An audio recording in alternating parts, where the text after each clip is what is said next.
Baik, Assalamualaikum warahmatullahi wabarakatuh. Waalaikumsalam warahmatullahi wabarakatuh. Alhamdulillahilladzi arsala rasulahu bil huda wa dinil haqq liyudhhirahu 'alad dini kulli wa kafa billahi syahida. Asyhadu an la ilaha illallah wahdahu la syarikalah wa asyhadu anna Muhammadan abduhu wa rasuluhu. Allahumma shalli ala Muhammad wa ala ali Muhammad. Alhamdulillah, puji dan syukur kita panjatkan kepada Allah Subhanahu wa taala. Pagi hari ini Senin pagi, setiap Senin pagi kita dapat berkumpul bersama-sama. Allah masih beri kita sehat, Allah masih beri kita kesempatan untuk kita masih tetap istiqomah hingga akhir hayat kita. Mudah-mudahan kita tetap di jalannya dan tetap menambah ilmu kita. Alhamdulillah, pagi hari ini insya Allah kita akan menambah ilmu kita dari hikmah-hikmah agung, ya, petua-petua agung dari Syekh Ibnu Athaillah As-Sakandari. Baik, untuk pagi hari ini hikmah ke-19, kalau sempat nanti sampai ke-20 ya. Kita buka acara kita dengan sama-sama baca basmalah. Bismillahirrahmanirrahim. Silakan dipersiapkan alat-alat tulis segala macam yang diperlukan. Kepada Ustaz kami persilakan. Kepada Ustaz. Baik.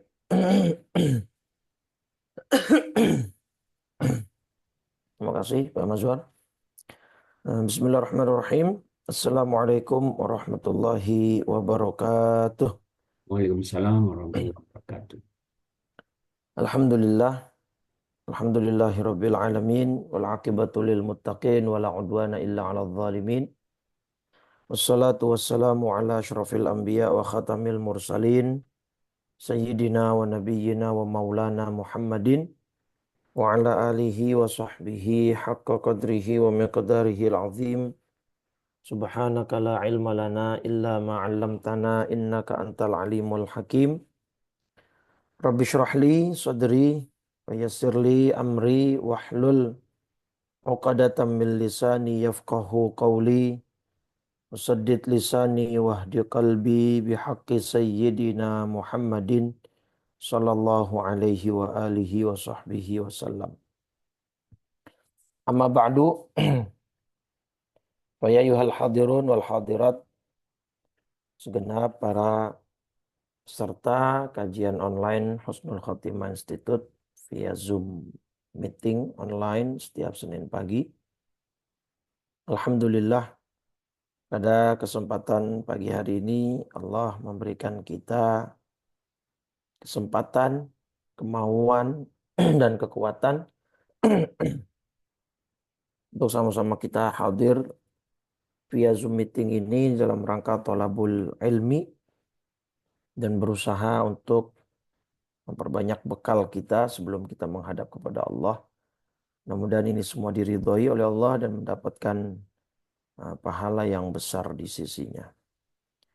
Sholawat teriring salam tak lupa senantiasa kita curah limpahkan kepada junjungan kita baginda Nabi besar Muhammad sallallahu alaihi wasallam serta seluruh keluarganya, para sahabat dan pengikutnya hingga yaumil qiyamah. Mudah-mudahan kita semua yang hadir kelak mendapat syafaat dari baginda Rasulullah sallallahu Amin, alaihi amin. wasallam. Amin ya rabbal alamin. Baik, insyaallah kita akan mulai pada kesempatan pagi hari ini dengan hikmah ke-19. Insyaallah jika nanti memang mencukupi, kita akan lanjut ke hikmah yang ke-20. Bismillahirrahmanirrahim. Qala Syekhul Muallif rahimahullahu ta'ala wa adaman naf'a bihi wa bi barakati ulumihi wa bikum fid dharaini amin radhiyallahu ta'ala anna wa ankum. Al-hikmatu tasi'atu asyarah, hikmah ke-19. La tatlub minhu ayyukhrijaka min halatin liyasta'malaka fima siwaha. Belum di-share, Ustaz. Oh belum ya, maaf, sorry, lupa. Baik, sebentar. Oh ya. Sebentar.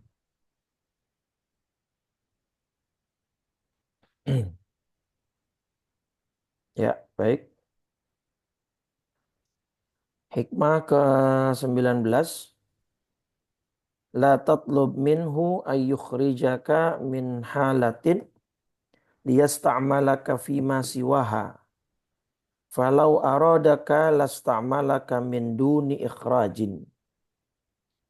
Hikmah ke-19 berbunyi, jangan menuntut atau meminta dari Allah agar dia mengeluarkan Anda dari suatu keadaan yang Allah tetapkan untuk Anda di dalamnya menuju keadaan yang lain. Kalau memang Allah berkehendak, Allah bisa saja menggunakan Anda atau membuat Anda bermanfaat tanpa mengeluarkan Anda dari keadaan tersebut. Artinya jangan menuntut untuk Allah mengeluarkan Anda dari satu keadaan ke keadaan yang lain. Yang mana keadaan lain tersebut menurut Anda itu bisa jadi Anda di sana lebih berguna, Anda lebih bermanfaat ya untuk agama dan bisa lebih baik. Kenapa? Karena kalau Allah berkehendak, tanpa Allah pindahkan Anda pun dari keadaan sekarang, Allah bisa membuat Anda berguna dan bermanfaat tanpa memindahkan Anda dari keadaan sebelumnya, gitu ya. Nah, di sini diawali oleh Syekh Buti dengan beberapa contoh. Pertama, misalnya ada seorang mahasiswa Fakultas Kedokteran. Dia melihat kok kayaknya saya salah jurusan nih gitu. Saya kayaknya maunya masuk ke teknik sipil nih. Karena nanti kalau di teknik sipil saya bisa bantu untuk bangun masjid tanpa mungkin dengan biaya yang murah. Jadi ada nilai sosialnya. Kemudian saya bisa membangun pondok pesantren gitu. Atau sekalian aja saya pindah ke fakultas syariah gitu. Karena nanti ketika saya masuk fakultas syariah saya bisa mengajar, saya bisa menjadi guru, saya bisa bermanfaat, saya bisa mendekat sekaligus kepada Allah Subhanahu wa taala, saya bisa memahami Islam gitu ya. Dengan harapan kalau dia pindah, ganjaran dan pahala yang dia dapat lebih besar. Manfaat yang dia lakukan itu lebih banyak gitu. Harapannya begitu misalnya. Ya, baik. Padahal kata Syekh Ibnu Athaillah, kalau Allah mau Anda tidak pindah pun Anda bisa mendapat pahala besar kok gitu. Anda bisa bermanfaat kok dengan keadaan yang sudah Allah tetapkan, yang sudah Allah kehendaki untuk Anda gitu. Kenapa mesti pindah? Gitu ya. Baik, itu contoh pertama. Contoh kedua, misalnya ada seorang yang berprofesi sebagai tukang ya, tukang bangunan misalnya, yang suka membangun gedung, rumah tinggal, perkantoran gitu ya. Kayaknya saya pengen jadi tentara nih, yang bertugas untuk menjaga kedaulatan negara, menjaga keamanan negara, bermanfaat buat rakyat gitu. Dan terlebih kalau jadi tentara kan bisa masuk kategori mujahid. Kalau sewaktu-waktu memang ada panggilan perang begitu. Dan pahala jihad besar. Bahkan janji Allah langsung surga kan gitu. Nah, dia harapannya begitu ketika pindah eh, dari kondisi dia yang menjadi tukang, inginnya pindah menjadi tentara dengan harapan mendapat pahala, dengan harapan bermanfaat, berguna gitu. Jadi kata Ibnu Athaillah ya jangan berpikiran seperti itu gitu loh. Toh kamu di tempat yang sekarang, di posisi dan keadaan yang sekarang, kalau Allah berkehendak bisa saja Allah menggunakanmu untuk membawa manfaat bagi banyak makhluknya gitu. Nggak mesti pindah gitu. Belum tentu Anda pindah menjadi lebih baik dari keadaan yang sekarang begitu. Atau yang misalkan yang contoh ketiga disebutkan Syekh Buti di sini seorang wanita misalnya. Seorang wanita, dia apa namanya, seharusnya atau awalnya dia menjadi ibu rumah tangga, mengurus suami, mengurus anak, itu mendidik, melakukan urusan pekerjaan rumah tangga. Nah, dia merasa kok kayaknya hidup saya apa ya, nggak bermanfaat gitu. Kok saya cuma di rumah aja, cuma ngurus suami, ngurus anak gitu. Saya pengen lah untuk masuk ke lingkungan masyarakat, misalnya jadi apa? Ya jadi anggota aktif kelurahan, misalnya di ibu-ibu PKK, atau menjadi bahkan mungkin menjadi apa namanya motivator, menjadi aktivis gitu ya. Nah, sehingga dia merasa lebih berguna gitu, lebih bermanfaat, menjadi manusia seutuhnya gitu. Kata saya Ibnu Athaillah, ya nggak usah pindah. Ngapain Anda pindah dari kondisi? Kalau Allah pengen, Allah bisa saja dan apa namanya bisa saja memberikan pahalamu yang besar di keadaanmu yang sebelumnya, yaitu menjadi seorang istri yang utuh, yang mengurus suami dan mengurus anak gitu ya. Nah, nanti ini untuk yang poin ini mungkin kita akan lebih dalami gitu ya.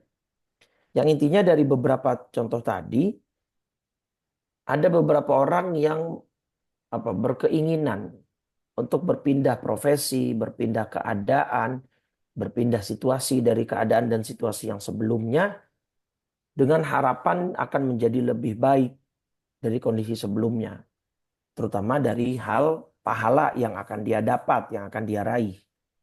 Pikirnya begitu, ya. Tapi Ibnu Athaillah menasihati kita tidak usah pindah, ya, karena ya Allah bisa saja memberimu pahala yang besar di kondisimu sebelumnya gitu. Bahkan kalau kamu pindah belum tentu kamu mendapat pahala sebesar di kondisi yang sebelumnya. Ya. Nah, kesalahan-kesalahan rohbah atau keinginan semacam ini, ya Syekh Ibnu Taimiyah menyebut ini kesalahan dalam berpikir, gitu ya. Kesalahan dalam kerangka berpikir, sehingga dia akhirnya menginginkan untuk berpindah dari satu situasi dan kondisi ke situasi dan kondisi yang lain, gitu. Setidaknya ada beberapa alasan kenapa orang-orang semacam itu bisa salah berpikir. Al-amrul awal, kata Syekh Buti, hal pertama, mereka apa namanya orang yang ingin berpindah seperti itu menganggap bahwa pahala itu sangat berkaitan dengan sebab.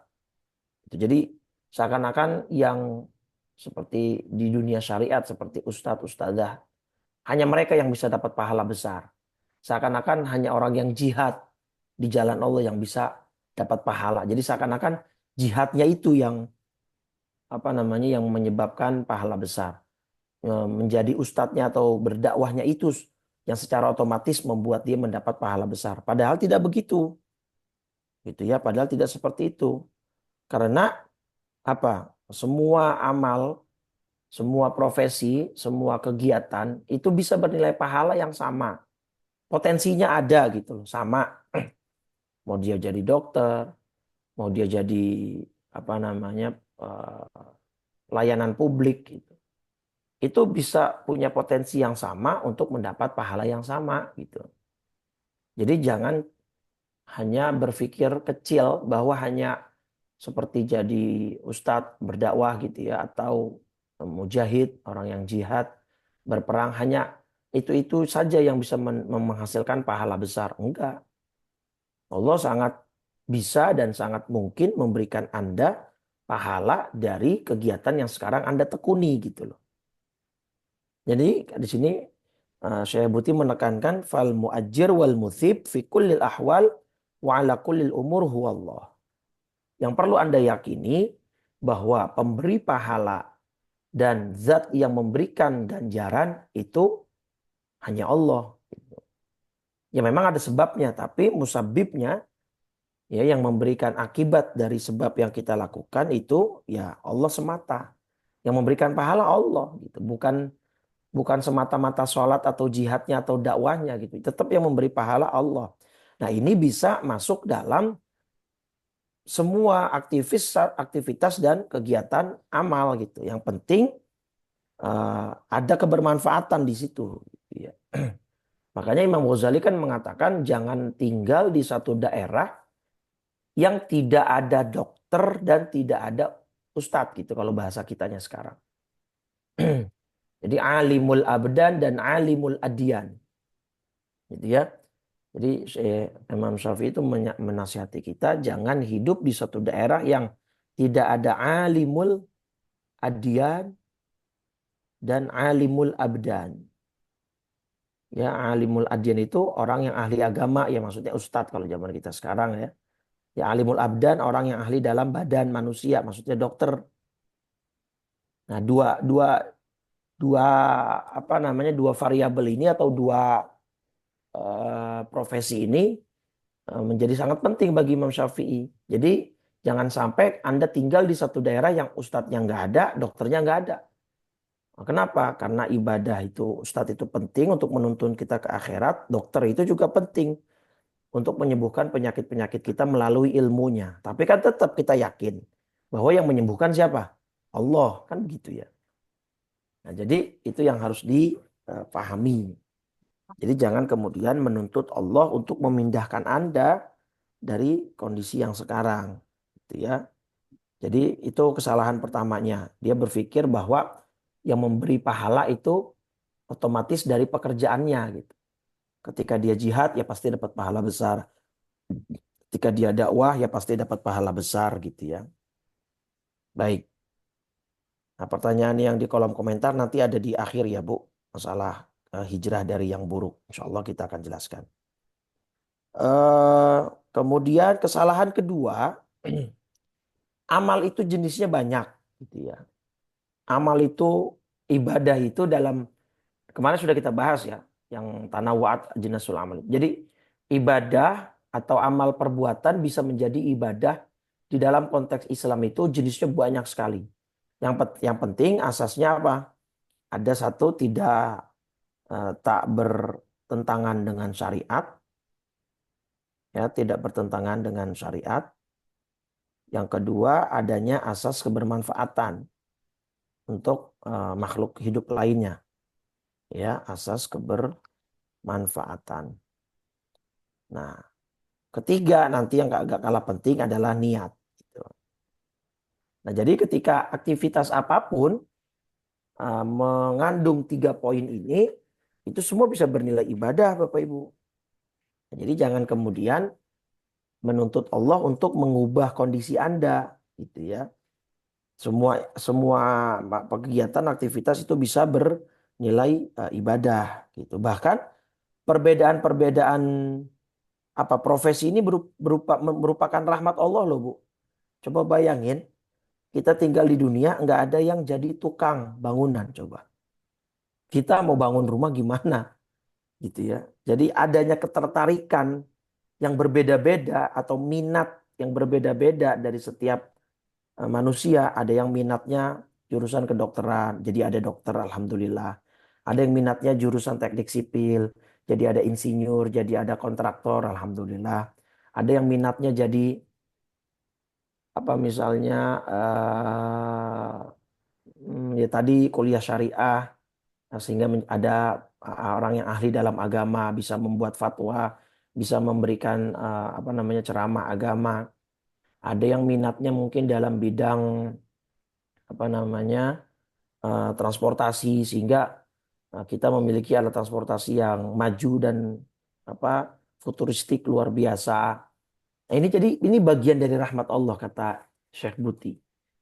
Nah, jadi belum tentu ya misalnya ustadz itu pahalanya lebih banyak daripada seorang dokter atau si mujahid orang yang jihad fisabilillah itu pahalanya lebih besar daripada ibu rumah tangga.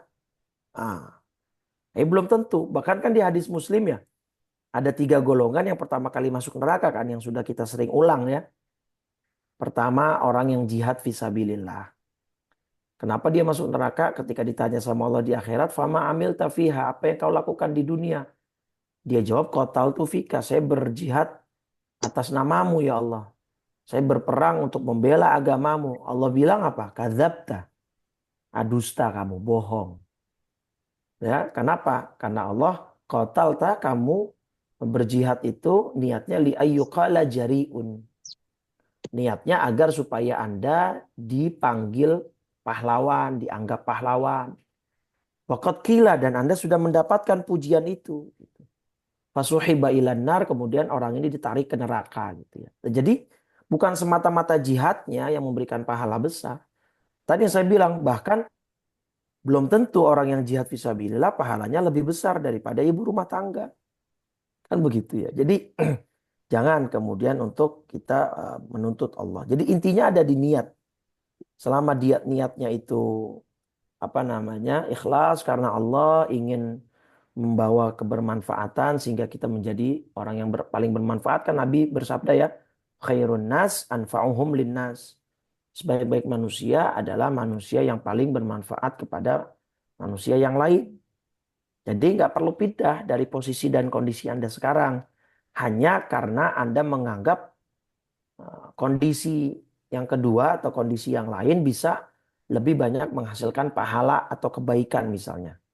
Ya, jangan begitu, itu salah dalam berpikir, ya, kesalahan dalam berpikir.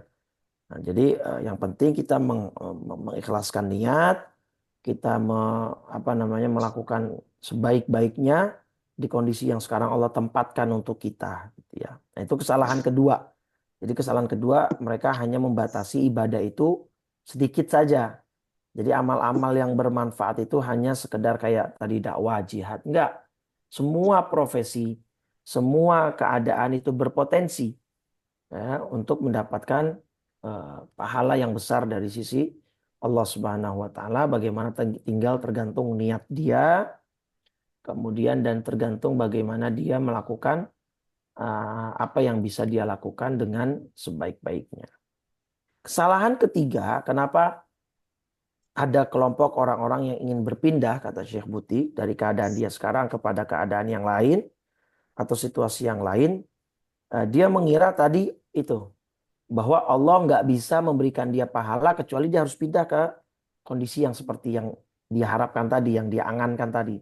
Wah, saya nggak bisa nih, saya nggak bisa dapat pahala nih, kecuali saya harus menjadi pendai, pendakwah.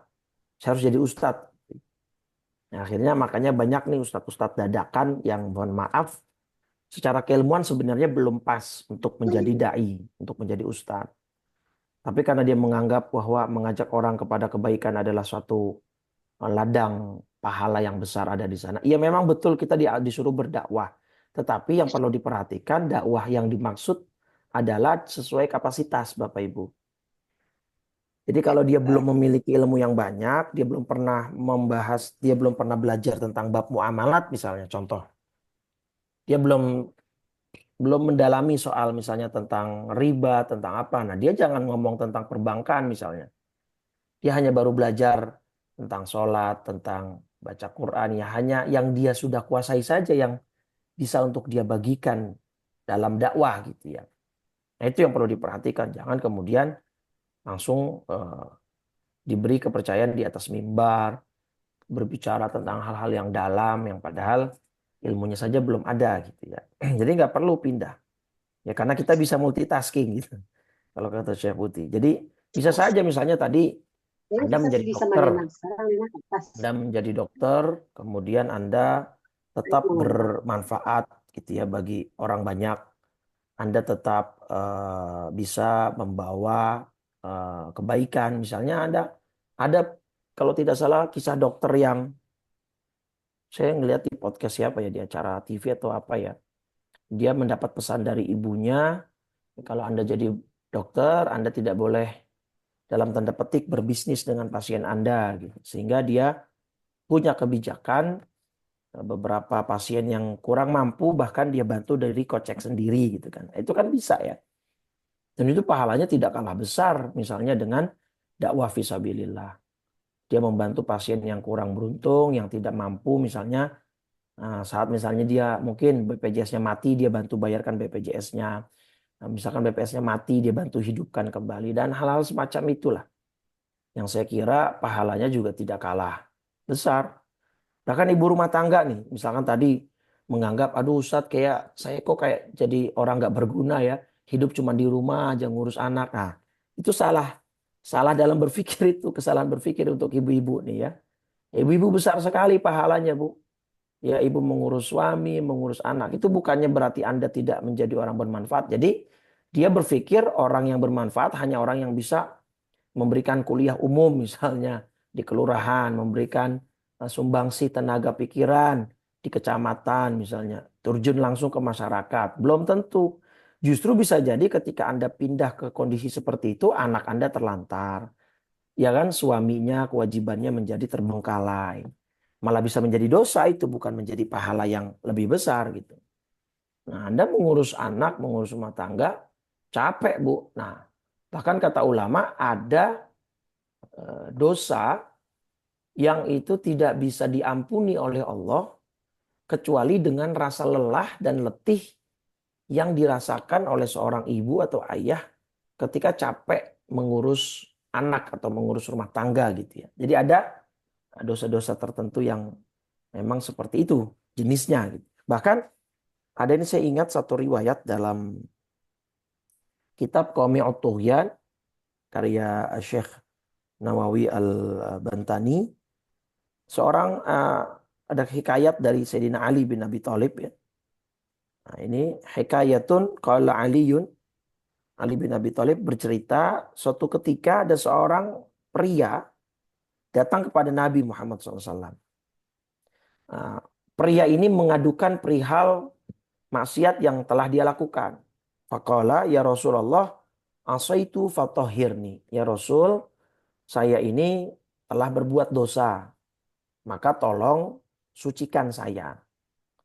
Karena memang di antara tugas Nabi, Bu, itu adalah apa namanya? Memberikan doa kepada umatnya ya agar apa namanya? Agar umatnya itu diampuni. Ya di ayat berapa itu? Surat An-Nisa nih, Bu. Pak. Surat An-Nisa surat 4 ayat 64 ya. Walau annahum idzalamu dari pertengahan sini. Walau annahum idzalamu anfusahum ja'uka fastaghfarullaha wastaghfara lahumur rasul lawajadullaha tawwabar rahima.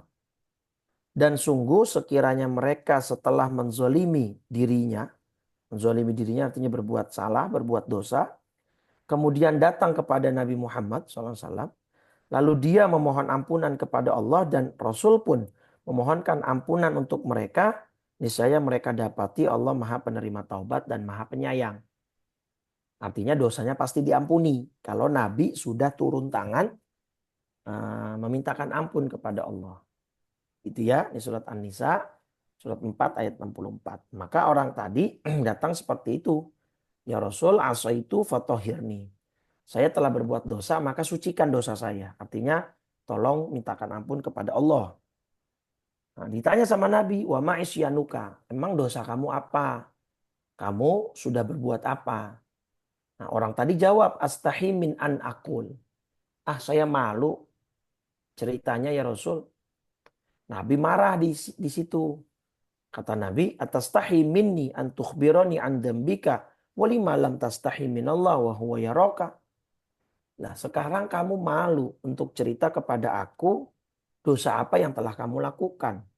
Kenapa kamu nggak malu saat kamu melakukan dosa itu? Padahal kamu yakin Allah melihatmu. Gitu loh. Jadi Nabi kecewa gitu Pak kepada orang tersebut. Katanya mau minta diampunin tapi ceritanya setengah-setengah kan. Nanggung, nggak cerita secara penuh apa dosa yang telah dia lakukan. Gitu. Nah kata orang tadi saya malu. Akhirnya Nabi nggak jadi tuh memintakan ampun kepada dia. Kemudian akhirnya keluarlah pria itu dari rumah Nabi khaiban, kecewa, aisan, putus harapan, bakian dan menangis. Ya, kemudian turunlah malaikat Jibril menegur Nabi Muhammad SAW. Ya Muhammad, lima ayat tal-asi. Kenapa engkau memutuskan harapan orang yang berdosa, yang bermaksiat? Padahal walahu kafaratun lidzunubihi. Padahal dia punya amalan yang bisa menjadi kafarat bagi dosa-dosanya. Jadi dia punya satu amalan yang bisa menghapus dosa-dosa dia meskipun banyak dosanya. Wa ma kafaratuhu, ditanya sama Nabi, memang apa eh, amalan yang bisa menjadi kafarat dosa dia, menjadi penebus dosa dia? Diperhatikan Bapak Ibu. Si orang itu lahu sobiyun sogir. Dia punya anak kecil di rumah. Ketika dia pulang dari kerja, ketika dia masuk ke dalam rumah, dia memposisikan diri sebagai ayah yang baik, dia membawa apa? Syai'an minal makulat, makanan-makanan kesukaan si anak. Apa dia membawa es krim, membawa ciki, coklat gitu ya. Atau mayafrahu bihi, atau sesuatu yang membuat si anak gembira lah, mainan gitu ya. Atau apalah. Nah, maka faidza farihas sobi, ketika anak itu gembira dengan bawaan atau tentengan ayahnya, nah, kegembiraan sang anak itu akan menjadi penebus dosa-dosa sang ayah. Masya Allah. Nah, jadi kenapa Anda berpikir Anda tidak menjadi orang bermanfaat hanya sebagai berstatus sebagai ayah misalnya? Sehingga Anda ingin mencari kegiatan lain di luar, Anda ingin mencari apa namanya sebuah pengakuan eksistensi Anda di tengah masyarakat, tapi Anda misalnya malah meninggalkan anak, malah tidak ada waktu bermain bersama anak, malah tidak memperhatikan tumbuh kembang anak gitu. Dengan alasan Anda ingin mencari kegiatan yang bermanfaat untuk umat gitu. Nah, ketika Anda di rumah, Anda kan harus bermanfaat untuk anak Anda. Itu tanggung jawab Anda. Nah, itu juga satu kondisi yang sudah Allah tetapkan, sudah Allah kehendaki buat Anda gitu. Jadi nggak usah Anda kemudian mencari situasi lain, keadaan lain. Anda sudah bekerja, pulang, sudah capek, letih, itu Anda mencari nafkah ibadah. Pulang Anda bawa makanan tadi bisa menjadi penebus dosa ketika anak Anda senang. Saya suka bercanda sama teman-teman gitu ya, sama jamaah. Itu kalau anaknya satu, bayangkan kalau anaknya 11 gitu ya. Misalkan anaknya 11 banyak dibawain es krim, dikasih girang semua kan. Bahagia semua, beberapa banyak dosa yang akan diampuni oleh Allah gitu ya. Nah, jadi tidak perlu Anda berpindah gitu. Anda bisa melakukan apapun yang Anda rasa bisa membawa kebaikan, kebermanfaatan, dan bahkan menghasilkan pahala yang besar dari Allah Subhanahu wa Ta'ala tanpa harus berpindah. Nah, kesalahan ketiga itu kata Syekh Buti, jadi seakan-akan Allah tidak mampu untuk memberikan manfaat atau memberikan pahala yang banyak dari satu kondisi yang sudah Allah tetapkan untuk Anda. Nah, kesalahan keempat adalah tadi, niat. Dia lupa bahwa semua amal ibadah atau semua kegiatan-kegiatan positif yang menghasilkan asas kebermanfaatan untuk sesama makhluk Allah itu kan ibadah, berpotensi menghasilkan pahala yang besar. Nah, dia lupa bahwa bukan semata-mata jihadnya yang menghasilkan pahala besar, bukan semata-mata tadi misalnya dakwahnya yang menghasilkan pahala besar, semua dari niatnya gitu. Kalau jihad tadi seperti hadis Muslim misalnya saya katakan, ternyata dia masuk neraka karena jihadnya niatnya ingin dianggap atau dipanggil pahlawan kan begitu. Bahkan di hadis itu dua orang lagi, siapa yang satu pelajar Al-Quran, penghafal Quran, yang ketika ditanya bagaimana kamu di dunia, saya menghafalkan kalammu, saya berdakwah, saya mempelajari agamamu. Karena engkau ya Rabb bohong. Kamu pengen dipanggil ustadz, li ayyuqala alimun. Kamu pengen dipanggil kiai, kamu pengen disanjung, tanganmu ingin dicium tangan, ya gitu ya, dan lain sebagainya. Maka fasuhiba ilan nar. Dia juga masuk ke dalam neraka. Jadi niat ini menjadi poros utama dari pahala yang ingin kita kejar tadi, yang ingin kita hasilkan tadi. Baik, jadi jangan hanya fokus kegiatannya saja, tapi coba diusahakan perbaiki niatnya, perbaharui terus niat ya. Saya ini sebenarnya kenapa Allah tempatkan saya di sini gitu. Kenapa Allah tempatkan saya di kondisi seperti ini? Berarti ada uh, rencana Allah. Sehingga mungkin ketika misalkan saya jadi dokter, oh berarti Allah ingin membantu banyak orang hambanya melalui tangan saya. Supaya mereka bisa sembuh, supaya mereka bisa ini. Kenapa saya menjadi tentara misalnya? Oh berarti Allah menempatkan saya untuk menjaga kedaulatan rakyat, untuk menjaga kedaulatan negara, memberikan rasa aman dan lain sebagainya. Polisi begitu ya. Jadi dia harus fokus ke arah sana. Kenapa Allah menempatkan dia di tempat yang sekarang gitu ya.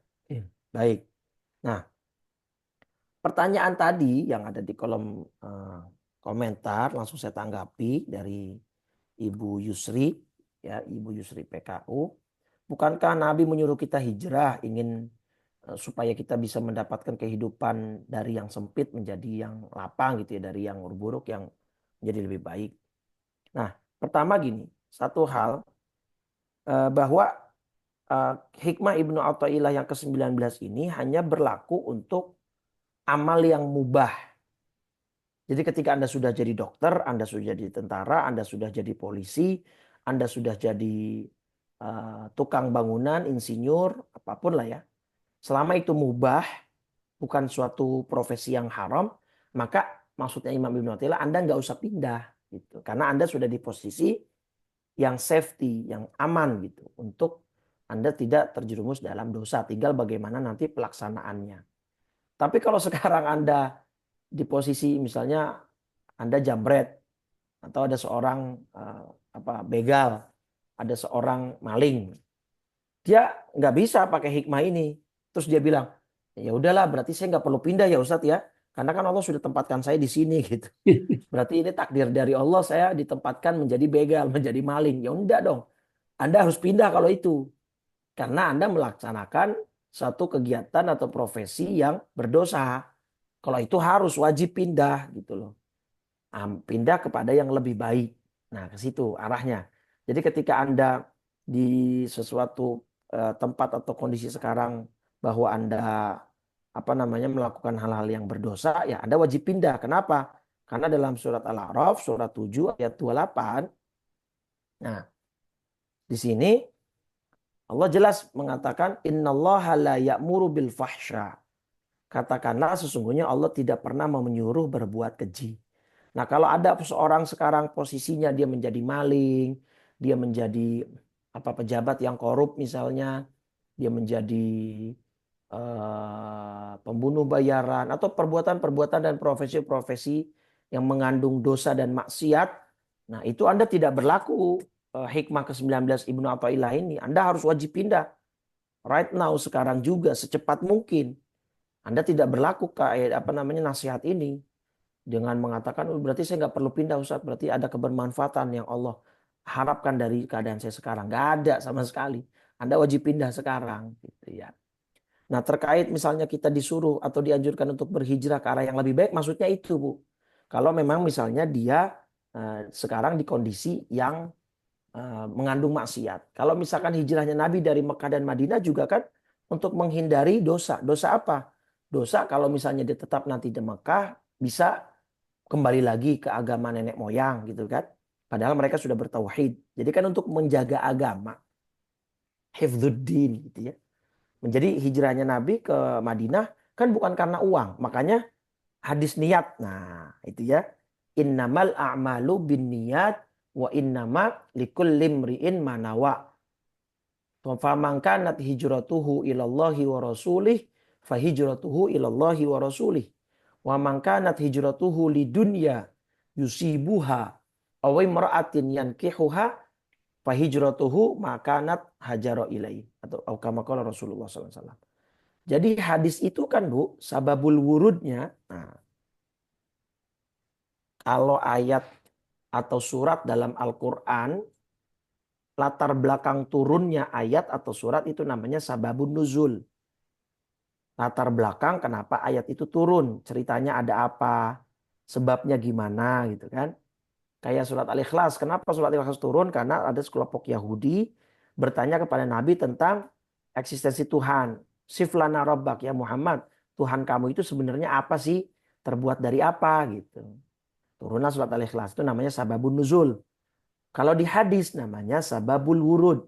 Kenapa sampai hadis itu terucap dari mulut Nabi?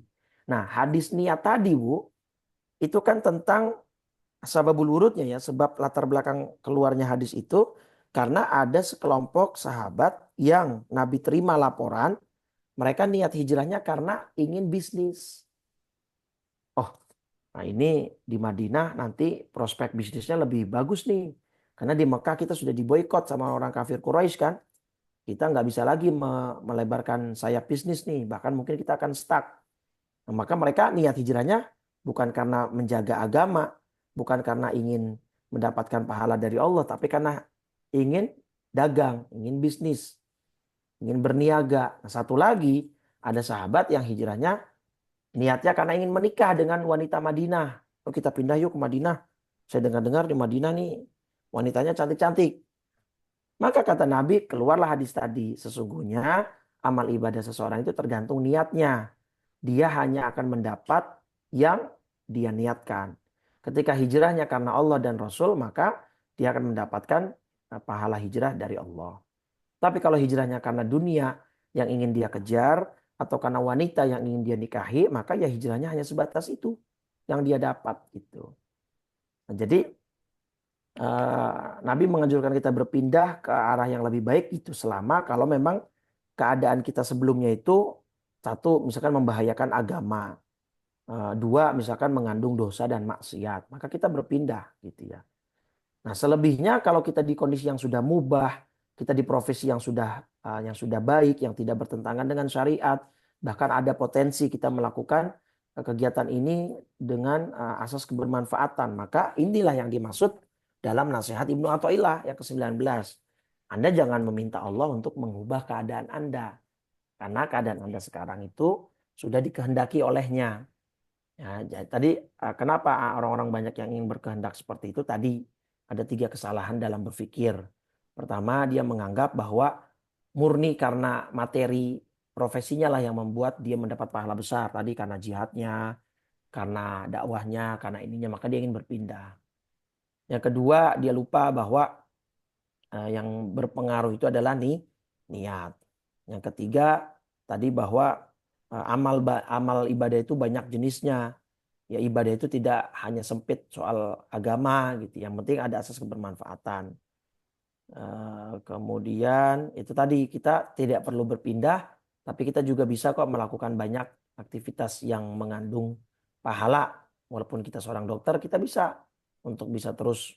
Atau misalkan kalau zaman sekarang mungkin yang lebih tepat sebagai contoh itu anak-anak lulusan IT ya, multimedia ya. Ya misalkan Anda nggak perlu jadi ustadz misalkan, tapi Anda bisa mengikuti satu ustadz, membroadcast dakwahnya, Anda meliput kajiannya dengan ilmu yang Anda punya, sehingga Anda bisa men-share di YouTube, di berbagai platform apa namanya sosial media gitu kan.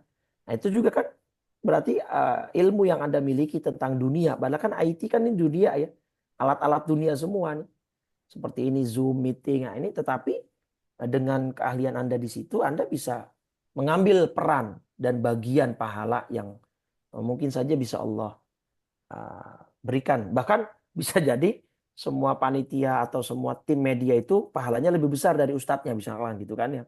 Ya bisa saja kenapa? Karena ustadznya mungkin mengharap tadi pujian. Kalau tim media kan di belakang layar Pak. Nggak akan ada. Oh siapa ini? Kameramennya. Kenapa? Ini gambarnya jernih. Yang dipuji bukan kameramennya. Kalau gambarnya jernih yang dipuji kameranya berarti mahal kan begitu. Siapapun kamera. Mungkin kalau kameramen dipuji karena angle-nya bagus itu.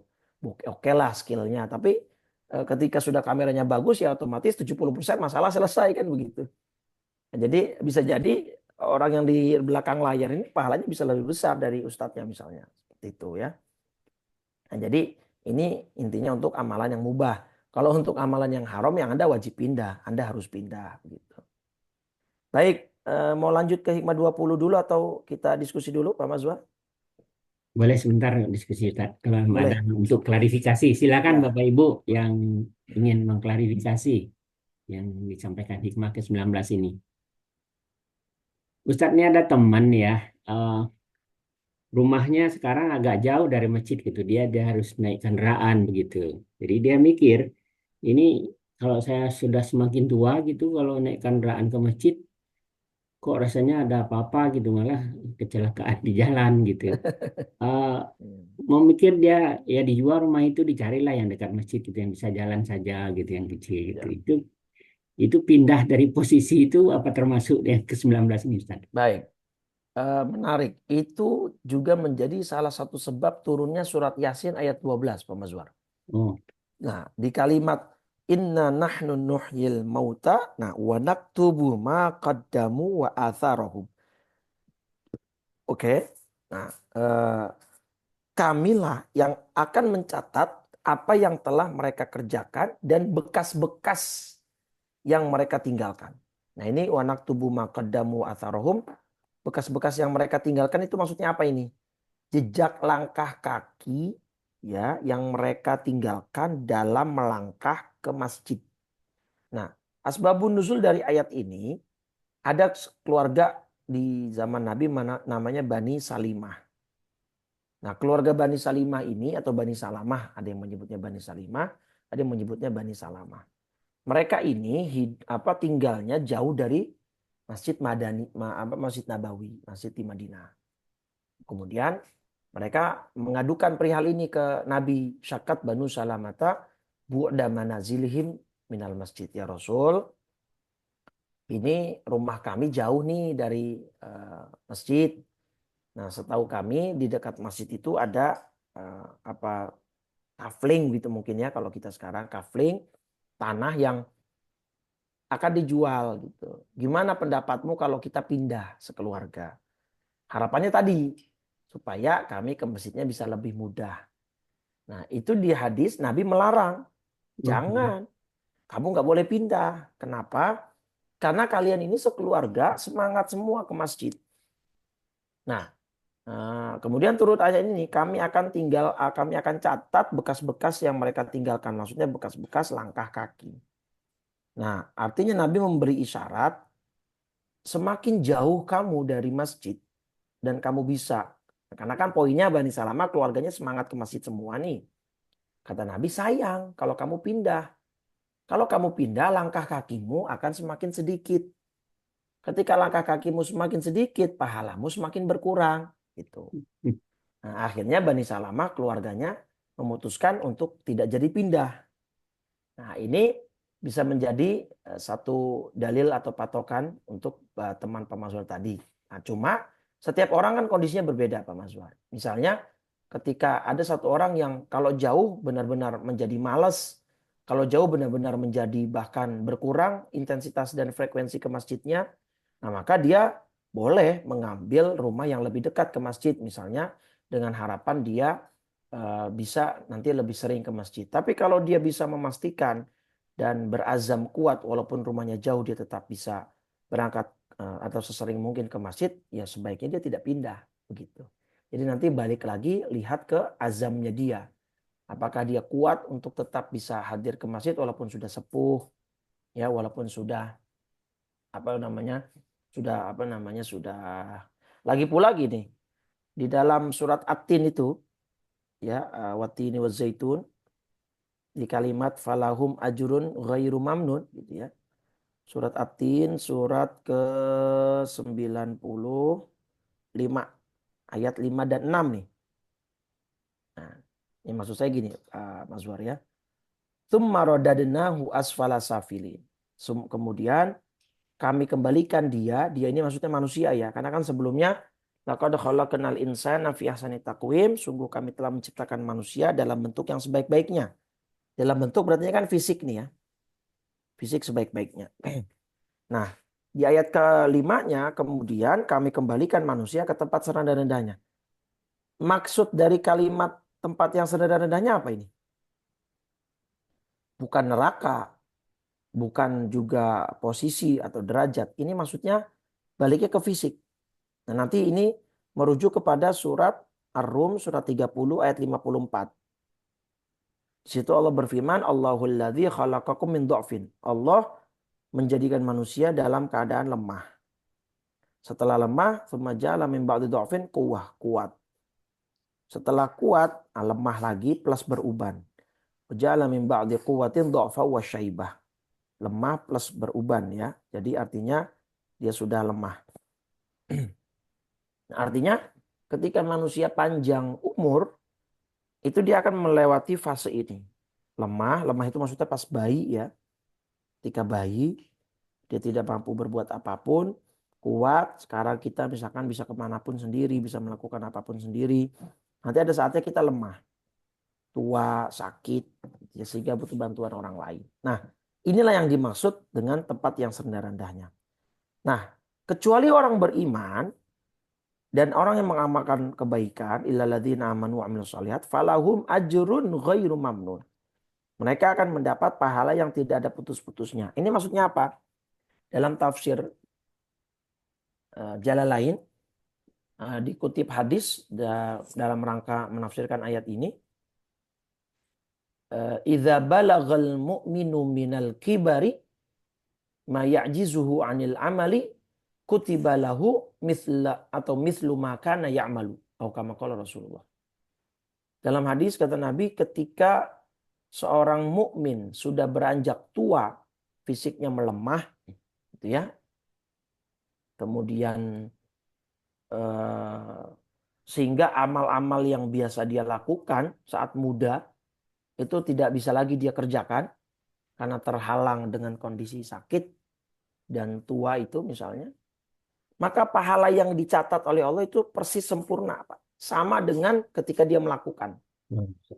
Jadi misalnya gini, ketika dia tidak pindah rumah, berarti kan ketika selagi dia masih kuat, dia paksakan bisa ke masjid nih. Iya. Langkah kakinya banyak gitu ya. Kalau misalkan sekarang pakai motor, mobil, itu juga kadang-kadang jamaah agak kritis-kritis yang lucu ya. Ustaz, kalau naik mobil gimana? Langkah kakinya gitu kan. Ya udah nggak usah bingung, ada malaikat kok yang mencatat, bukan tugas kita yang memperhatikan itu ya. Udah ada sistemnya oleh Allah. Mungkin yang dihitung perputaran rodanya gitu ya. Roda depan, roda belakang gitu. Itu nggak usah dipikirin, sudah ada malaikat yang mencatat itu. Intinya kan semakin jauh berarti semakin besar pahalanya. Nah, ketika dia memutuskan tidak pindah, berarti kan langkah kaki dia atau jarak tempuh dia ke masjid semakin jauh. Nah, saat dia nanti sakit, misalkan stroke atau apa, naudzubillah misalnya ya, pokoknya ada kondisi yang tidak memungkinkan dia untuk berangkat ke masjid. Nah, pahala yang biasa dia pahala yang biasa dia dapatkan ketika dia masih kuat ke masjid, walaupun dia sudah di rumah saja, tidak mampu berbuat apa-apa, itu akan tercatat sama Pak Mazhar, tertulis rutin seperti saat dia masih kuat jalan ke masjid. Nah, jadi kan kalau kita berpikirnya ke arah sana, sayang kan kalau kemudian kita pindah. Ketika kita pindah toh nanti pada saatnya kita sakit sama-sama nggak bisa ke masjid gitu. Tetapi pahala yang tercatat akan berbeda. Yang pendek. Lebih pendek karena langkahnya lebih lebih lebih dekat jarak tempuhnya. Nah, itulah yang dimaksud dengan falahum ajrun ghairu mamnun. Gitu. Tapi nanti balik lagi ke kekuatan azam dia. Nah, bisa jadi kalau jauh dia malah malas. Nah, maka kalau kayak gitu ya bisa dia pindah untuk kemudian dia memastikan dia tetap ke masjid gitu. Jadi nanti balik lagi ke kekuatan azam dia seperti apa dan sejauh mana gitu ya. Baik. Baik. Terima kasih Ustaz. Ya, baik Ada Pak. lagi Bapak Ibu yang mau klarifikasi? Kalau enggak kita lanjut aja Ustaz. Kalau enggak ada. Baik.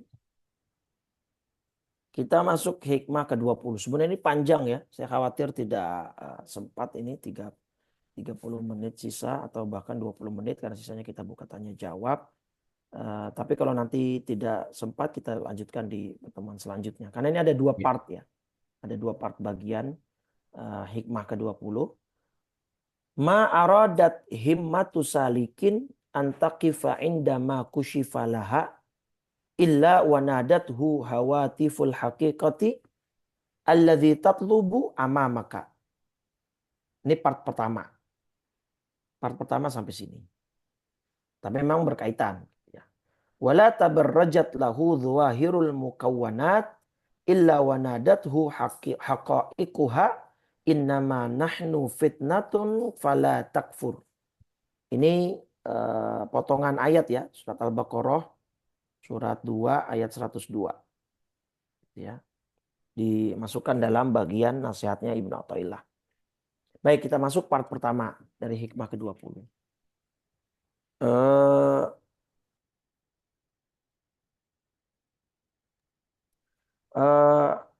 Part pertama Ibnu Athaillah mengatakan begini.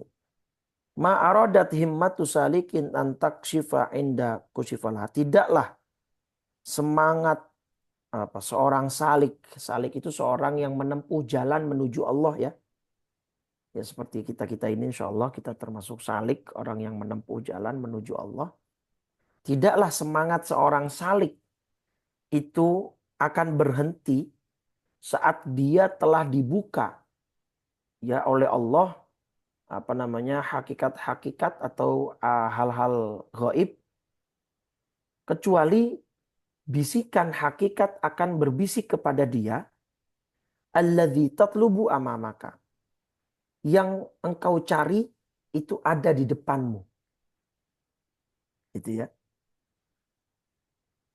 Part keduanya kita terjemahkan dulu. Dan tidaklah fenomena-fenomena alam itu nampak bagi dia kecuali ada bisikan hakikat lagi, innama nahnu fitnatung fala takfur. Kami ini hanya ujian, maka janganlah engkau kufur kepada Allah. Memang sebenarnya ini berkaitan ya.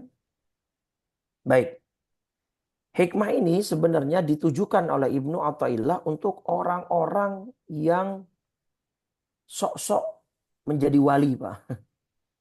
Jadi orang-orang yang menganggap dirinya sudah sampai. Gitu ya. Jadi kalau mungkin bisa saya gambarkan, ya hikmah pertama itu, part pertama tadi kan, misalkan ini seorang salik ya. Seorang salik, dia menuju kepada Allah Subhanahu Wa Taala. Nah, di satu titik tertentu misalkan di sini, nah dia merasa dia sudah sampai. Gitu.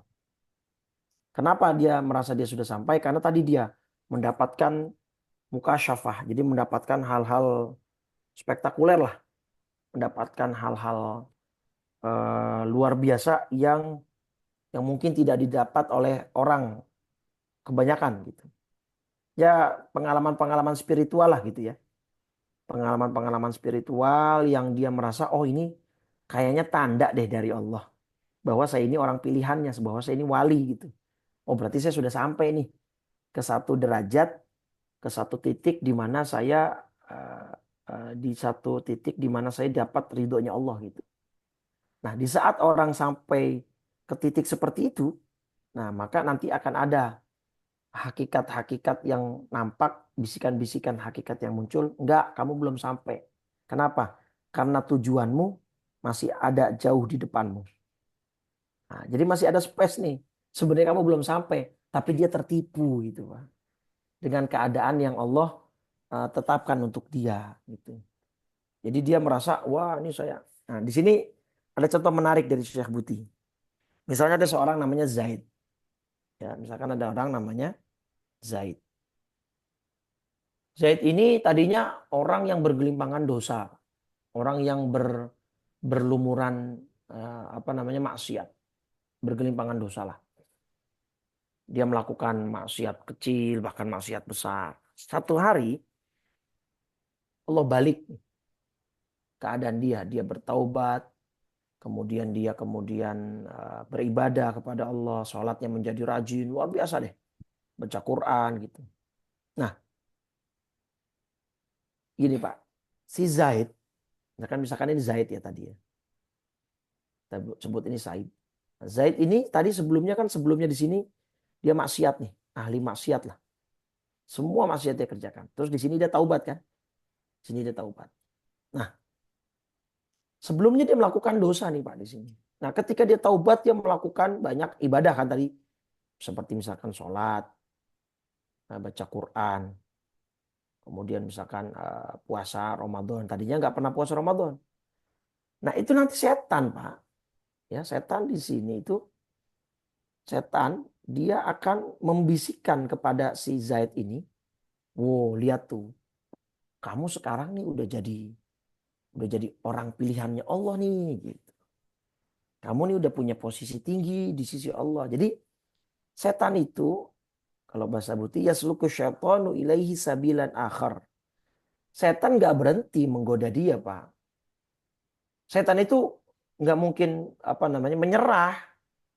Setan itu tak kenal lelah dia, pantang mundur, pantang menyerah sampai bahkan detik-detik akhir kita sakaratul maut itu setan masih berusaha mengeluarkan kita dari iman, mengeluarkan kita dari Islam. Naudzubillah. Makanya ketika ada orang lagi sakaratul maut sama Nabi dianjurkan untuk dibacakan apa tuh? Talqin kan? Kenapa? Karena untuk membantu dia dalam melawan bisikan bisikan setan.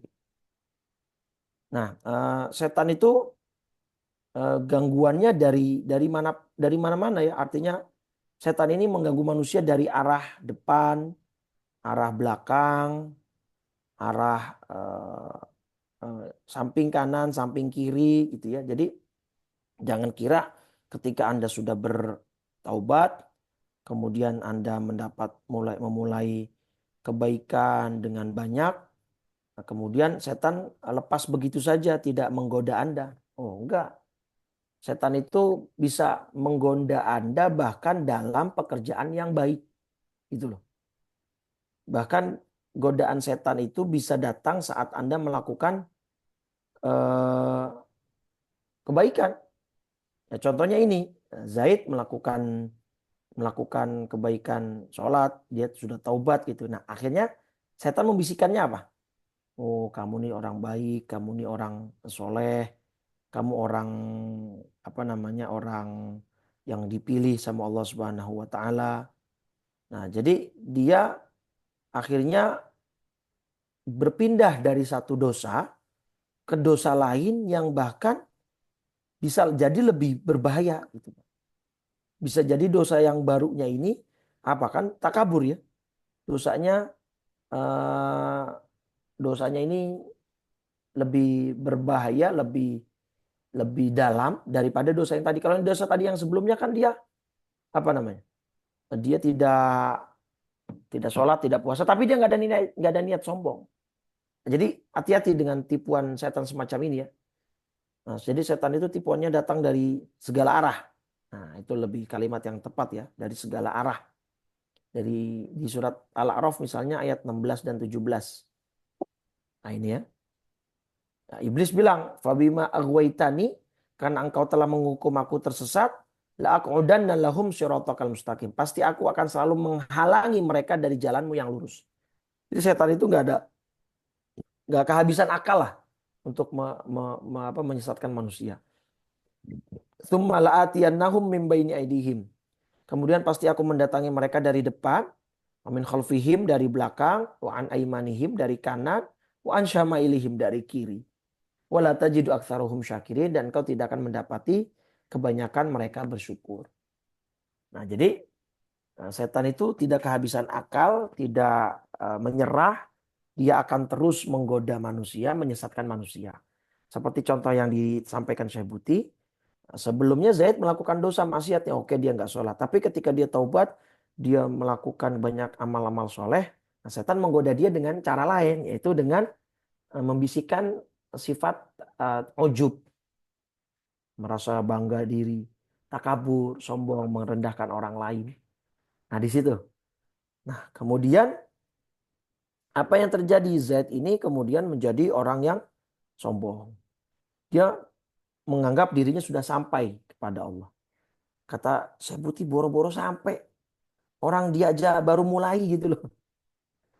Ya gak? Boro-boro sampai kepada Allah. Boro-boro dia mendapatkan kepastian akan ridho dan pahala dari Allah. Oh, dia aja baru mulai gitu, baru taubat gitu. Cuman kesalahan orang-orang yang baru hijrah gitu ya kalau bahasa sekarang. Baru taubat itu tadi ngerasa kayak ibadahnya udah ratusan tahun gitu. Jadi ngerasa udah kayak malaikatnya Allah gitu, suci gitu. Sehingga timbullah perasaan menghina, meremehkan orang lain. Atau bahkan meremehkan orang-orang yang melakukan dosa yang dulu dia pernah lakukan gitu. Karena dia tobat kan, wah kamu masih minum ya, kamu masih zina ya. Ayo dong, tobat nih kayak saya nih gini-gini.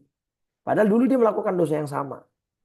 Nah, tapi sekarang dia bisa jadi melakukan dosa yang bahkan mungkin lebih bahaya. Karena itu sudah kita bahaskan hadis muslimnya ya. Bahwa la yadkhulul jannata man kana lahu fi qalbihi mithqala dzarratin minal kibri.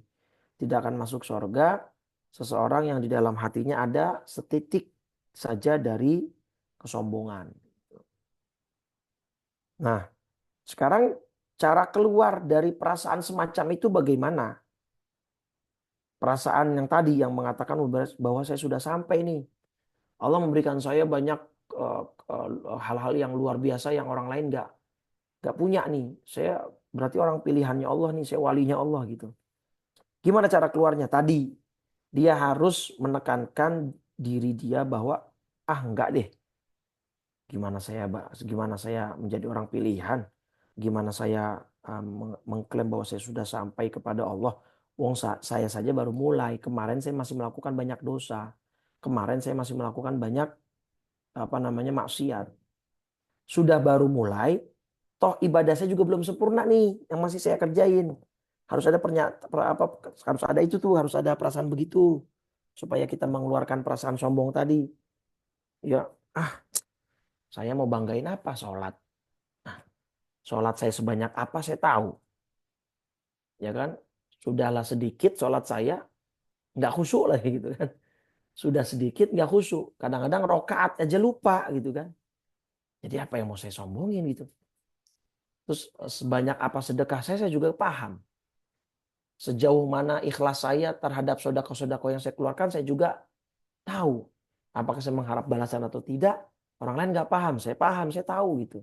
Nah jadi perasaan-perasaan semacam ini yang harus kemudian ditanamkan dan dikedepankan agar dia tidak merasa sombong, dia tidak merasa takabur dari berbagai macam eh, perasaan yang menghantui dia ya.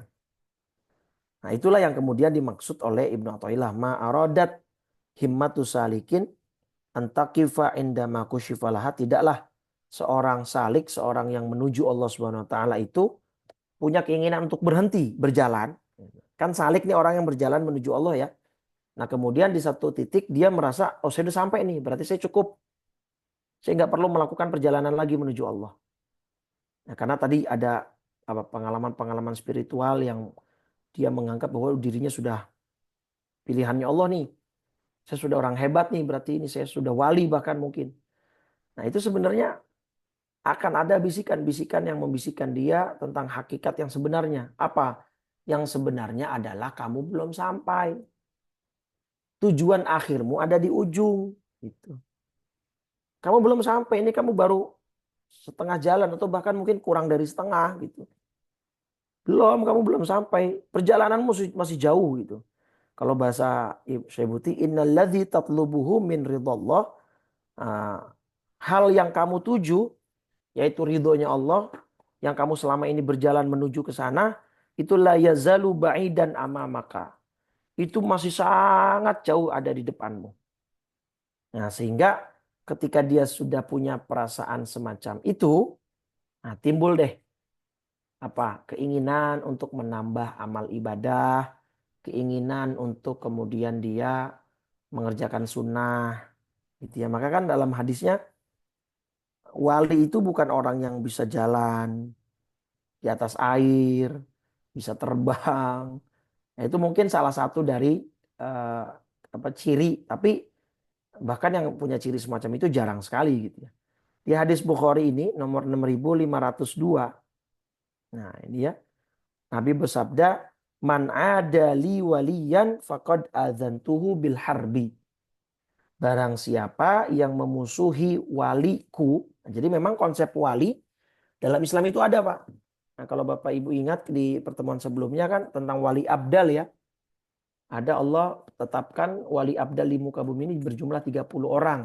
Setiap satu orang meninggal akan Allah ganti dengan orang lain yang berstatus sebagai wali kekasihnya Allah yang ada di muka bumi. Nah, kenapa namanya abdal? Abdal itu artinya pergantian. Jadi jumlahnya tidak pernah berkurang, akan selalu tetap 30 orang. Setiap satu orang mati akan Allah gantikan dengan orang lain. Namanya wali abdal. Nah juga nih hadis Bukhari 6502. Allah menyatakan statement, mengeluarkan statement nih. Siapa yang memusuhi wali-wali aku, faqad adzantuhu bil harbi. Maka aku mendeklarasikan perang dengan dia. Bayangin Pak. Ya. Hadis Bukhari 6502. Kalau Anda menyakiti walinya Allah, Anda mengusik bahkan kekasihnya Allah, walinya Allah, Allah langsung yang mendeklarasikan perang dengan Anda. Gitu. Nah, tapi siapa wali itu, Pak? Wa ma taqarraba ilayya 'abdi bi syai'in ahabbu ilayya mimma iftaratahu alaihi. Ya. Nah, tidaklah seorang mendekat kepadaku dengan sesuatu yang lebih aku cintai daripada kewajiban-kewajiban yang sudah aku wajibkan untuk dia. Artinya pertama kali orang kalau mau jadi walinya Allah, menjadi kekasihnya Allah, ya dia yang senantiasa melakukan kewajibannya Allah. Sholat 5 waktu. Jadi percuma buat apa bisa terbang, bisa jalan di atas air tapi nggak sholat. Itu bukan wali. Pesulap itu namanya magician gitu ya. Nah, jadi dia harus yang pertama kali yang harus dilihat adalah amal-amal wajibnya. Sholatnya bagaimana, puasa Ramadannya seperti apa, kemudian zakatnya dibayarkan atau tidak gitu. Nah, baru setelah itu wa ma yazalu abdi yataqarrabu ilaiha bin nawafil hatta uhibbahu. Setelah wajib yang dia lakukan, kewajiban fardu yang dia kerjakan selesai, dia sudah clear dengan itu tidak ada masalah, dia tambah nih dengan nawafil, ibadah-ibadah sunnah, sholat sunnah, puasa sunnah, sampai pada titik nanti ketika dia terus melakukan ibadah-ibadah sunnah itu hatta uhibbahu. Saya akan mencintai dia. Fa'idha ahbabtuhu, ketika saya mencintai orang tersebut, sudah cinta sama orang Allah, maka saya akan menjadi telinga untuk dia mendengar. Saya akan menjadi mata untuk dia melihat. Saya akan menjadi tangan untuk dia meraih. Saya akan menjadi kaki untuk dia berjalan. Ini bahasa puitis ya.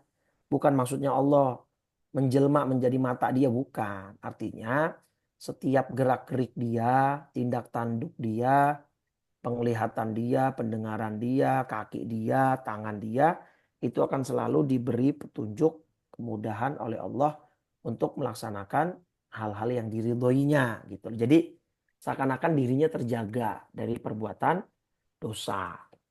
Karena dia sudah melaksanakan yang wajib plus ditambah dengan amal-amal yang sunnah. Sehingga Allah mencintai dia. Nah, kalau Allah sudah mencintai dia, ya sudah tadi Allah menjadi matanya, Allah menjadi telinganya, Allah menjadi tangan dan kakinya. Artinya dalam arti Allah menjaga dan melindungi semua anggota tubuh dia. Sehingga tidak melakukan hal-hal yang diharamkan oleh Allah Subhanahu wa ta'ala.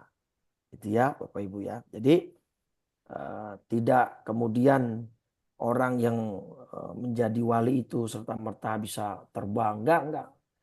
Memang konsep wali seperti itu ada. Ada beberapa wali yang punya khariqul adah namanya. Nah, khariqul adah. Nanti ini mungkin kita bahas di pertemuan selanjutnya ya tentang apa khariqul adah. Ya, khariqul adah itu adalah hal-hal yang menembus hukum alam itu, menembus adat kebiasaan. Nah, biasanya orang nggak bisa jalan di atas air, dia bisa. Berarti kan dia menembus adat kebiasaan. Biasanya orang nggak bisa terbang, dia bisa. Biasanya orang nggak bisa menembus ruang dan waktu, nah dia bisa. Ada memang seperti itu. Kalau dalam para nabi namanya mukjizat, kan gitu. Nah, kalau di orang selain nabi, tapi orang pilihan, itu namanya karomah. Ya, karomah. Nah, orang Indonesia menyingkat karomah akhirnya dengan keramat gitu. Nah, keramat itu sebenarnya dalam konsep Islamnya ada, yaitu karomah gitu ya, kemuliaan. Karomah itu artinya kemuliaan, Pak. Ya, kemuliaan yang Allah berikan. Nah, di antara kemuliaan yang Allah berikan bisa saja tadi berbentuk itu, berbentuk hal-hal luar biasa yang di luar nalar manusia gitu ya, di luar kebiasaan manusia. Bisa misalkan bisa berjalan di atas air, bisa terbang, bisa ini dan itu. Tetapi nanti karomah yang hakikat bukan seperti itu, ya. Nah, maka kita balik lagi ke hikmah tadi bahwa ketika seseorang sudah merasa dirinya sampai kepada titik di mana dia sampai kepada Allah, nah, gimana cara keluar dari perasaan ini? Ya dia harus apa? Menanamkan dalam perasaan dirinya bahwa dia belum sampai. Bahkan di sini kalimat Syebuti la nihayata li hadhir rihlah. Dia la nihayata li hadhir rihlah. Tidak ada semacam pemberhentian akhir. Pemberhentian akhir itu bagi hamba Allah yang menuju kepadanya bukan di satu titik, tapi sampai dia meninggal gitu. Jadi titik pemberhentian terakhir itu saat dia meninggal dunia. Nah, saat dia meninggal dunia itulah baru perjalanannya berakhir. Itu ya, perjalanannya berakhir, kemudian baru dia selesai. Jadi selama dia masih hidup, perjalanan ini tidak ada ujungnya, Pak. Tidak ada ujungnya, tidak ada akhirnya. Maka ketika ada orang yang berjalan menuju Allah merasa dia sudah sampai kepada Allah sehingga dia berhenti untuk tidak menuju Allah lagi, tidak melakukan banyak ibadah lagi karena dia merasa dirinya sudah sampai, itu orang-orang yang tertipu. Ya, tertipu kepada keadaan yang Allah tetapkan. Nah, maka nanti ada bisikan hakikat, enggak. Tujuan utamamu ada di depan, ada di ujung dan kamu belum sampai ke sana, gitu ya. Kamu belum sampai ke sana. Nah, karena nanti kalau misalkan Anda merasa sudah sampai dan Anda berhenti sedangkan Anda masih hidup, Anda kan nggak bisa lepas dari ketergantungan kepada Allah gitu. Mata kita dari Allah, karunia ini semua dari Allah, kaki kita berjalan dari Allah, telinga yang bisa kita untuk menggunakan mendengar dari Allah, ya kan, tangan kita untuk meraih apapun itu dari Allah. Nah, sedangkan kita merasa sudah sampai dan kita berhenti dari beribadah kepadanya. Nah, di mana nanti tanggung jawab kita kepada Allah dari segenap dari segenap karunia dan anugerah yang telah Allah berikan kepada kita. Maka sekali lagi, ma'aradat himmatu salikin antakifa indama kushifalaha, tidaklah semangat seorang salik yang menuju kepada Allah itu ingin berhenti saat dia diberikan karunia-karunia luar biasa oleh Allah, kecuali akan ada bisikan hakikat, hei, ingat tujuan utamamu, hal yang kamu cari masih berada jauh di depan. Sampai kapan? La nihayah, yang tidak berujung. Perjalanan kita ini perjalanan tak berujung, ujungnya hanya satu, saat maut Iya. mendatangi kita. Baik, mungkin itu ya Pak Baik. Mazwar. Untuk part Baik. keduanya insya Allah kita bahas di pertemuan selanjutnya, karena itu nanti akan kita bahas lebih dalam tentang karomah, tentang konsep mukjizat, terutama karomah seperti apa, dan kita kupas karomah dalil-dalilnya dari Al-Quran maupun dari hadis Nabi Muhammad SAW. Baik. Baik, Ustaz. Terima kasih banyak, Ustaz. Ya. Baik, Bapak Ibu sekalian, silakan kalau ada yang mau klarifikasi lagi untuk lebih memperdalam kajian kita. Pak Akib, silakan Pak Akib.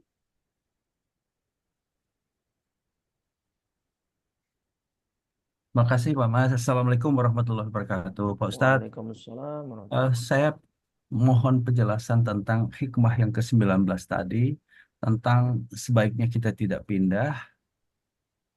Eh, Kalau memang misalnya kondisi lingkungan tempat kita bekerja itu, atau profesi kita itu, mohon maaf nih, mohon maaf, betul. Misalnya dia baru menyadari kalau dia selama ini berkarir di perbankan. Kemudian dia baru memahami tentang pelajaran riba, lalu dia merasa resah dengan pekerjaan. Lalu bagaimana sikap yang terbaik dia? Apakah memang masih tetap dipertahankan lalu mengucilkan diri dengan dunia perbankan yang riba itu, atau dia harus pindah gitu Pak Ustadz? Jadi pindah pekerjaan, sebetulnya dia dia senang, tapi setelah dia menyadari lingkungan yang pekerjaannya itu ada unsur ribanya. Jadi misalnya contohnya seperti itu, Pak Ustadz. Baik, baik. Atau di maaf nih, misalnya di dunia penegakan hukum, dia menyadari bahwa dia harus menegakkan keadilan dengan sebenarnya, tapi ternyata lingkungan tidak mendukung. Lalu Ya, apakah dia, bagaimana sikap terbaik dia dalam kaitan nasihatnya Imam Athaillah baik. ini? Terima kasih Pak Ustadz. Assalamualaikum warahmatullahi wabarakatuh. Salam. Baik. Tadi di akhir hikmah ke-19 Syekh Buti menegaskan ya bahwa yang dimaksudkan oleh Syekh Ibnu Athaillah dalam hikmahnya yang ke-19 itu adalah ketika seorang ini sudah mendapatkan profesi yang mubah, yang tidak haram. Yang tidak haram. Ketika tidak haram maka jangan pindah gitu kan. Jangan pindah. Nah, profesi yang tadi misalnya disebut seperti penegak hukum, misalnya dalam konteks ini mungkin hakim, ya, jaksa, atau bahkan pengacara, atau polisi dan lain sebagainya. Atau dokter, bankir tadi misalnya, bankir dalam dunia Ya, perbankan. Nah, bangkit. sekarang kalau di dunia seperti penegakan hukum, seperti hakim, itu dulu saya akan bahas. Kemudian pengacara, kemudian polisi. Itu kan basicnya pekerjaan halal semua. Ya, pekerjaan halal. Tapi untuk misalkan seperti hakim, Nabi mengatakan 2 dari 3 hakim itu masuk ke neraka kan gitu. Jadi basicnya itu pekerjaan halal. Tapi Nabi sudah memberikan rambu nih, hati-hati. Pekerjaanmu ini high risk gitu kan. Pekerjaanmu ini nggak Risiko sembarangan, penuh tinggi. resiko. Iya, resikonya sangat tinggi. Seperti yang sekarang mungkin kasus sedang rame-ramenya kan Ronald Tanur itu kan, yang Iya. divonis bebas, ternyata dia menyuap hakim sampai 6 miliar dan akhirnya hakimnya dipecat oleh MA dan Iya. vonisnya kemudian dikembalikan menjadi 5 tahun gitu kan. Iya. Nah, baik. Jadi setiap orang itu akan punya hisapnya sendiri-sendiri. Misalnya, saya bisa menjadi hakim yang berintegritas, yang amanah. Nah, maka ya dia ya sudah nggak usah pindah. Malah bisa menjadi ladang dakwah dia kan di situ. Saya akan menjadi hakim yang menjadi percontohan seperti almarhum, seperti dalam dunia kepolisian ada Pak Hugeng kan almarhum ya. Bahkan Iya. sekarang menjadi suatu apa namanya acara tahunan ada Hugeng Award gitu kan. Iya. Buktinya bisa gitu. Ada polisi yang bisa seperti Pak Hugeng. Yang bahkan untuk mobil saja perlu teman-teman dan anak buahnya yang patungan untuk membelikan beliau gitu kan. Sebuah mobil, kendaraan Iya. pribadi. Jadi basically ini semua pekerjaan profesi yang halal. Tapi Nabi sudah memberikan rambu, ini ada resiko yang tinggi. Nah, bagaimana tinggal nanti bagi masing-masing saja, Pak Kemas. Dia ini termasuk yang hikmah ke-19 atau tidak? Nah, artinya kalau dia termasuk yang 19, oh berarti saya bisa nih menjadikan ini ladang dakwah. Saya akan menjadi, walaupun sulit ya, walaupun sulit kita agak sedikit mungkin tidak Jaga putus asa, kemungkinan tapi juga. pesimis lah gitu. Seperti banyak kan oknum-oknum polisi yang jujur ketika mengungkap kasus-kasus mafia besar malah dipindah tugaskan, dimutasi, dikucilkan. Tapi kalau dia kuat bisa Pak, ini menjadi sebuah ladang dakwah dia, sebuah ladang jihad dia di Iya. dalam bisa jadi. Tetapi kalau misalkan dia yang bagian orang yang termasuk yang Dakwah. kelamar-kelemar, pelentang-pelentong, bisa terlalu mudah untuk mengikut ke circle dia. Wah, nih saya Itu. terlalu banyak memakan yang haram nih. Maka dia harus pindah. Dia nggak termasuk dalam hikmah 19 ini. Oh. Dia harus pindah kalau memang dia termasuk orang yang gampang terpengaruh oleh lingkungan. Iya, iya. Oke. Nah, kalau untuk bankir, tadi itu kan untuk polisi dan penegakan hukum lah. Beda kasus dengan bankir. Sekarang gini, bank konvensional itu masih debatable, Pak. Memang ada unsur riba. Tapi apakah semua produk bank konvensional itu riba? Itu ulama kontemporer berdebat tuh. Tidak semua produk bank konvensional itu riba. Sehingga nanti tidak semua karyawan bank konvensional bisa kita hukumi gajinya haram. Oke, saya setuju ketika ada bankir dari bank konvensional ingin hijrah ke bank syariah. Syariah. Itu saya dukung sekali. Nah, karena kan antara bank konvensional dan bank syariah ini letak dasar perbedaannya itu ada di akad ya. Seperti misalkan produk kredit, ya, misalkan produk kredit mobil ya, nah, mobil misalkan, apa namanya perbedaan bank syariah dan bank konvensional kan itu begini. Misalkan mobil nih, seorang nasabah, ya dia datang kepada bank konvensional untuk mengajukan pembiayaan mobil. Nah itu akadnya kalau bank konvensional, kan bank konvensional memberikan sejumlah uang. Misalnya harga mobilnya 500 juta. Nah jadi nasabah itu berhutang uang, baru dia nanti beli sendiri mobilnya. Nah maka ketika nasabah berhutang 500, kemudian mengembalikannya nanti ke sini misalnya 510 juta, berarti kan ada lebihan. Nah ini riba. Nah kalau bank konvensional akadnya dirubah.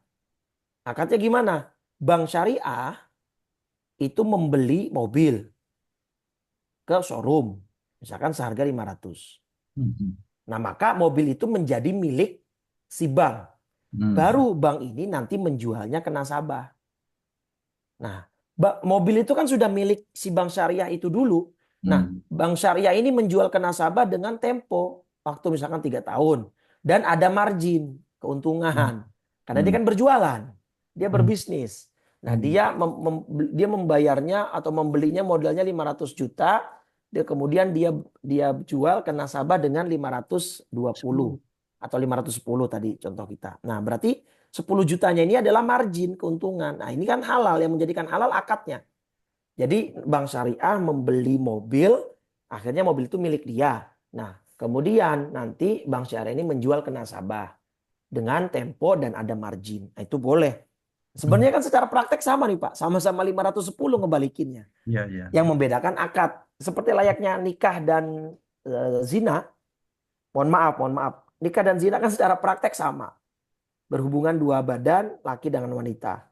Tetapi yang menyebabkan satu halal satu haram apa? Akad. Akad. Nah, yang nikah ada akad nikahnya gitu. Nah, jadi saya sangat setuju untuk kemudian para bankir ini misalnya mencari berpindah dari posisi, karena memang walaupun tidak semua produk bank konvensional itu mengandung riba, tapi ada unsur ribanya. Tetapi tidak bijak juga kiranya kalau kita langsung, kamu di bank konvensional ya riba haram, pindah. Sedangkan dia belum punya alternatif, Pak. Maka yang bijak, yang wise adalah kamu cari ya, sambil kamu sekarang nih berjalan, kamu cari tempat bekerja yang lebih aman, yang lebih comfort dalam sisi agama. Walaupun saya ketika ada orang yang bekerja di bank konvensional dan dia memutuskan itu, ya saya tidak berani untuk mengatakan dia gajinya haram, karena tidak semua bank konvensional juga ininya produknya haram gitu ya. Tidak bijak lah kita berkata seperti itu. Tapi kalau dia berkeinginan untuk berpindah lebih baik, hijrah, itu lebih bagus gitu kan. Bahasanya seperti itu, lebih bagus. Tapi Baik. sambil berjalan, Anda cari dulu nih lowongan-lowongan. Ketika Anda sudah dapat, sudah pasti Anda bisa langsung melanjutkan dengan pekerjaan yang baru Anda keluar. Karena kan Anda punya tanggung jawab anak dan istri dan lain sebagainya. Nah, Iya. kadang-kadang ada ustadz yang terlalu bersemangat, pindah, resign, keluar. Akhirnya begitu keluar, resign, bingung dia. Saya mau apa? Disuruh bisnis. Nggak semua orang punya jiwa bisnis. Nggak semua orang punya jiwa ini. Tapi rezeki dari Allah segala macam. Iya memang betul. Tapi kan manusia perlu untuk ikhtiar. Nah, jadi termasuk insya Allah Pak Iya. Mas, kalau dia merasa di situ banyak bersentuhan dengan riba. Saya tidak mengatakan semua, tapi banyak bersentuhan dengan riba. Nah, dia termasuk dalam nasihat, tidak termasuk dalam nasihat yang 19. Artinya dia silakan pindah. Silakan pindah mencari pekerjaan yang lebih aman dari sudut pandang syariatnya. Baik. Ya, Oke, terima kasih Pak Ustadz ya ya. sama-sama Pak. Baik, Alhamdulillah sudah jam 7. Baik Ustadz, terima kasih banyak nih ilmunya Ya, pada pagi hari ini. Baik Ustadz, kita tutup acara kita pada ya. pagi hari ini. Baik, insya Silakan Allah Ustadz. di pertemuan selanjutnya kita mulai dari part kedua di hikmah yang ke-20. Kita tutup dengan 3 kali kalimat tauhid dan doa kafaratul majlis. Afdalu ma qultuhu ana wan nabiyuna min qabli la ilaha illallah la ilaha illallah la ilaha illallah Muhammadur Rasulullah sallallahu alaihi wasallam kalimatu haqqin 'alaiha nahya wa 'alaiha namut wa biha nub'atsu insyaallah ta'ala minal aminin. Allahumma inna nas'alukal huda wat tuqa wal afafa wal ghina. Allahumma ati nufusana taqwaha wa zakkiha anta khairu man zakkaha anta waliyuha wa maulaha bi rahmatika ya arhamar rahimin. Rabbana zalamna anfusana wa illam taghfir lana wa tarhamna lanakunanna minal khasirin.